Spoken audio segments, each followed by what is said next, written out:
안녕하세요, 여러분. 6개월 전에 제가 경제 위기가 올 수 있다 이렇게 말씀을 드렸습니다. 당시에는 사람들이 저를 막 되게 욕을 했어요. 근데 지금은 어떻죠? 제가 말씀드린 대로 인플레이션이 찾아왔고 미국 금리 인상이 굉장히 빨라지고 기업 환경도 굉장히 악화되고 자산 시장도 굉장히 얼어붙고 있습니다. 오늘은 조금 더 그 내용을 보충을 해야 될 게 조금 있는 것 같아요. 어디가 제일 문제가 있는지, 정말 위기가 찾아오는지, 이렇게 위기가 찾아왔다면은 그 결말은 어떻게 흘러갈지, 이제 그 과정에서 우리 평범한 사람도 좀 위기에 대응을 하고 기회도 잡아야 되겠죠. 이제 그거를 조금 생각해 볼 텐데, 그러니까 영상 끝까지 시청해 주시기 바랍니다. 시작하기 전에 제가 현 정부를 조금 많이 비판을 할 텐데요. 조금 듣기 거북하실 수도 있어요. 거북하시면은 그냥 나가시면 돼요. 여기는 개인 유튜브 채널이기 때문에 중립성을 굳이 지킬 필요는 없습니다. 그냥 제가 맞다고 생각하는 이야기를 할 뿐입니다. 그러면 이제 시작할 텐데요. 일단 지금 가장 중요하게 봐야 될 게 환율입니다. 지금 환율이 1,400원까지 올라갔어요. 엄청나게 많이 올라간 건데 환율로 인해서 물가 상승이 더 빨라지겠죠. 수입 물가 상승이 있으니까 기업 환경도 그렇게 녹록지 않을 겁니다. 원자재 같은 거를 수입해야 되니까 이게 많이 어려워요. 기업들도 경영에 부담을 받을 수밖에 없습니다. 근데 이 환율이 언제 안정될 것이냐 이런 걸 내다봤을 때 아직 안정될 기미가 전혀 보이지 않아요. 일단 가장 큰 문제는 역시 미국 금리겠죠. 미국 금리 지금 막 언제 내리냐 희망 섞인 이야기를 하고 있는데 저는 그냥 블룸버그 예측을 딱 말씀드릴게요. 미국 GDP가 1.8% 그리고 물가 상승률이 6%일 때 5%까지 올라갈 수 있다라고 예측을 하고 있어요. 5%. 지금 3.25%거든요. 그러니까 아직도 1.75 정도는 더 올릴 수 있다는 거예요. GDP 성장률하고 이제 물가 상승률 이거에 따라서 조금 이제 조정이 될 수 있는데 그래도 거의 4% 중반 후반 이거는 거의 확실시 되는 것 같아요. 미국 금리가 5%면은 우리는 몇 퍼센트 해야 될까요? 더 올려야 되겠죠. 안 그러면 자본 다 빠져나가잖아요. 지금 이미 금리가 역전이 됐죠. 그래서 다 돈 빠져나가고 있는데 이게 아직 끝나지 않았다는 겁니다. 계속 이어질 거예요. 그러니까 미국이 금리 올릴 때마다 우리나라 환율과 주식시장은 요동을 칠 겁니다. 그리고 이 외환 보유액이 충분하지가 않아요. 지금 여러분들이 아시는 거는 뉴스에서 4천억 불 있다. 뭐 이렇게 이야기를 하고 있거든요. 근데 이거 다 거짓말이에요. 그거 그냥 믿지 마세요. 외환 보유액이 지금 감소하는 폭을 보세요. 최근 한 3개월 사이에 거의 그냥 뚝 떨어졌습니다. 이게 하락폭도 문제가 되는데 지금 한 4천억 불 있는 게 실제 가치는 4천억 불보다 더 적어요. 이게 무슨 소리냐? 여러분들이 삼성전자를 8만 원에 주고 샀다고 생각해봐요. 뭐 5만 원이 됐다. 그러면은 20-30% 날아간 거잖아요. 딱 그 상황과 똑같습니다. 우리가 4천억 불이 있는데 이게 보통 채권으로 들고 있거든요. 미국 채권. 근데 미국 채권 가치가 이제 하락을 했어요. 많이. 그래서 우리가 미국 채권을 실제로는 4천억 불이 있는데 이거를 시장에다 내다 팔면은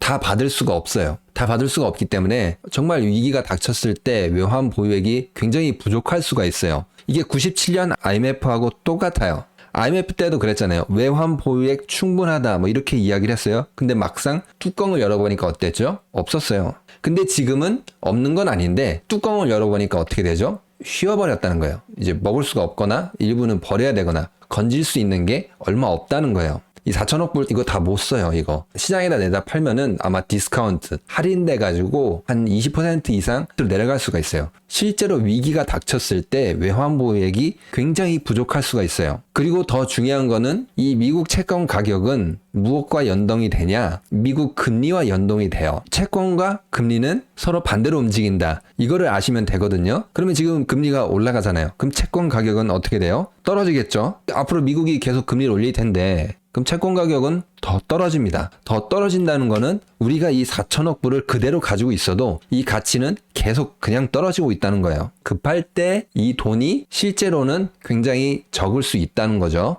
일부 사람들 이제 환율이 상승하면 수출에 유리하지 않냐?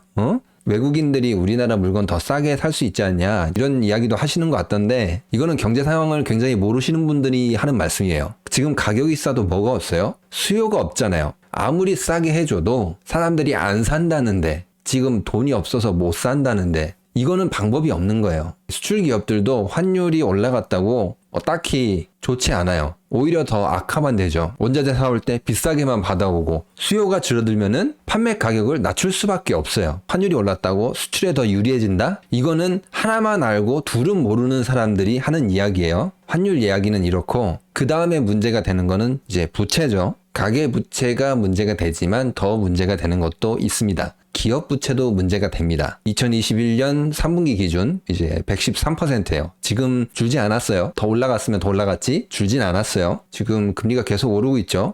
버틸 수 있을까요? 기업도 가게도 버티기 힘듭니다. 이 기업 환경이 지금 더 좋지가 않아요. 2023년 1분기부터 그러니까 내년부터는 기업 경영 상황이 지금보다 더 악화될 겁니다. 지금 좀 보시는 그래프가 좀 복잡한데 정리해보면은 그래프가 밑으로 점점 내려오죠. 분기별로 계산한 건데 유럽이라든지 미국의 성장률이 점점 내려가고 있어요. 지금 힘들잖아요. 근데 지금까지는 그나마 괜찮은 거예요. 근데 내년부터는 더 힘들어져요. 기업 경영이. 부채 많은 기업들은 반드시 파산하게 돼 있습니다. 가계부채, 부동산 가격하고 바로 연결이 돼 있죠. 주담대, 주택담보대출 이게 7%인데 주담대가 80% 이상이 변동이죠. 변동금리로 연결이 되죠. 그러니까 지금 7%가 됐다. 7%가 말이 7%지. 여러분 1억 빌리면 700만 원이에요. 그러면 1억만 빌렸겠어요? 한 4억 빌렸다고 쳐봐요. 2,800만 원이에요. 그럼 1년에 2,800만 원 어떻게 갚아요? 이자만. 원금은 둘째 치고 1년에 2,800만 원이면은 연봉 5천만 원 이하인 사람들은 절반 이상을 어떻게 돼요? 은행에 갖다 바치는 꼴이잖아요. 이거는 버틸 수가 없는 구조입니다. 지금. 근데 아직 금리 인상 더 있죠. 최소 8%, 9%, 10% 이렇게까지 갈 수 있어요. 그리고 이제 정기 예금도 지금 7%로 들어갔거든요. 이게 조금 나비 효과가 있을 것 같아요. 정기 예금이 7%면은 여러분들 부동산에 투자하시겠어요? 예금에 투자하시겠어요? 지금 부동산 시장이 안 좋은데 당연히 다 정기 예금으로 흘러가겠죠. 부동산은 더 얼어붙을 수밖에 없습니다. 근데 좀 문제가 있는 게 부동산 가격이 하락을 하면은 이 부동산 PF 대출, 부동산을 담보로 이제 대출해준 그런 거죠. 이제 거기서 문제가 될 수 있거든요. 은행들이 잘못하면은 연쇄 파산으로 이어질 수가 있어요. 이게 과거 토마토 저축은행 아시죠? 기억나시죠? 그거와 비슷한 사태가 또 벌어질 수도 있을 것 같아요. 이 부분은 이제 다음에 영상으로 따로 촬영하도록 하겠습니다. 아무튼 이제 부동산 때문에 은행들도 위험할 수 있다는 거 이거 알아두셔야 됩니다. 그렇다면 이제 결말은 어떻게 흘러가냐? 과거 경제 위기하고 거의 비슷하게 흘러갈 겁니다. 우리 1997년 그 외환위기 때하고 그리고 2008년 그 금융위기 때하고 비슷하게 흘러갑니다. 경제가 이제 무너지고 그 다음에 투매가 일어납니다. 아직 투매까지는 오지 않았어요. 근데 이번에도 분명히 투매가 일어납니다. 아직 경제가 완전히 이제 저점이라고 할까요? 그거는 아닌 것 같습니다. 투매가 일어난다면은 이제 그때를 위해서 조금 현금을 조금 대비해야 되겠죠. 그리고 이제 다시 상승을 할 때가 또 분명히 올 텐데 언제 상승하냐? 그러면은 어떤 새로운 산업이 나왔다. 그래서 그게 주목을 받는다. 그러면 이제 여러분 투자할 준비라고 할까요? 이제 좀 괜찮아지겠다라는 거를 조금 생각을 하셔야 됩니다. 97년 IMF가 오고 IT 기업 붐? 그런 게 와서 IT 기업들이 막 주가가 폭등하고 그랬잖아요. 얼마 전만 하더라도 새로운 자산? 비트코인? 갑자기 급등을 했잖아요. 물론 이제 둘 다 엄청나게 빠지긴 했지만 이제 그게 또 반복이 될 수 있어요. 한번 경제가 무너지고 이제 산업이 이제 재편되면서 이제 새로운 산업이 등장할 텐데 이제 거기에 약간 투자 기회가 분명히 있을 겁니다. 근데 아직 그 시점은 많이 멀었어요. 지금은 약간 현금을 보유하면서 관망을 할 때입니다. 그래서 말씀을 드리는 건데 지금 유튜브라든지 어떤 경제 방송들 보면은 지금 주식 투자하는 사람들이 있어요. 절대로 하시면 안 됩니다. 그 사람들을 좀 비하하는 말인데 자본가의 따까리들입니다. 물론 자본가들한테 잘 보이는 것도 힘들죠. 그것도 어려운데 아무튼 자본가들의 그런 잡일 같은 거 해주면서 돈 번 사람들이에요. 그러니까 너무 믿지 마세요. 물론 저도 미국 회계사 합격하고 대기업 근무하면서 그런 엘리트 그룹이라고 할까요? 자본가들의 따까리라고 할까요? 이제 그런 걸 열심히 해서 해보려고 했는데 그 주변에서 얼쩡거리다가 나오긴 했는데 그 사람들이 얼마나 자본가에게 충성하는지 옆에서 봤기 때문에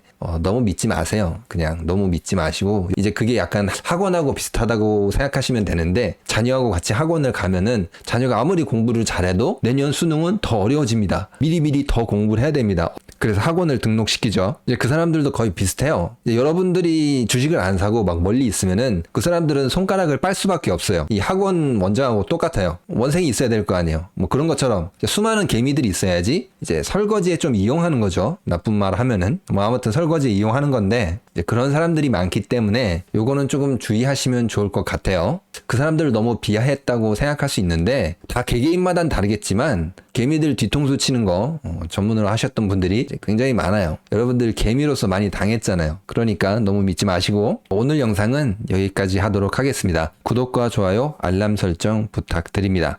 감사합니다.